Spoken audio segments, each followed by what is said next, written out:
नवरात्रीचे 9 दिवस उपवास. कुणाकुणाकडे असे उपवास असतात, की त्यामध्ये गोड खाल्लं जातं.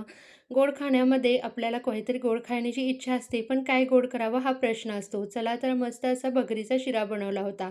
इथे मी 1 वाटी भगर घेतली आहे, ती थोडीशी कोरडी भाजून घ्यायची. माझ्याकडे आधी थोडी भाजून ठेवलेली होती, त्यामुळे मी नंतर परतताना ती थोडीशी कमी परतली आणि तूप घालून थोडीशी परतून घेतली. पण तुमच्याकडे भगर जर भाजलेली नसेल, तर ती आधी थोडीशी छान परतून घ्या. त्यानंतर परत एकदा तुपावर परतून घ्या. आपल्याला आता त्यासाठी लागणारं पाणी तयार करायचं आहे. यामध्ये आपल्याला आता साखर आधीच विरघळून घ्यायची आहे. साखर 1 वाटी घेतली आहे मी, 2 वाटी पाणी घेतलं आहे. खाण्याचा कलर कोणताही घ्यायचा.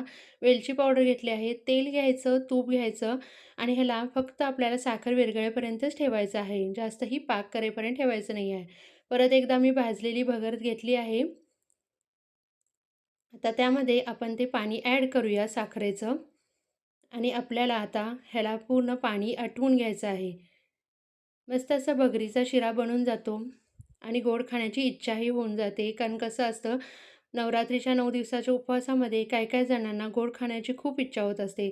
तर असा भगरीचा शिरा करून बघा आणि मस्त असे आपला नाश्ताही होऊन जातो आणि जेवणाचीही आपले कसर भागून जाते.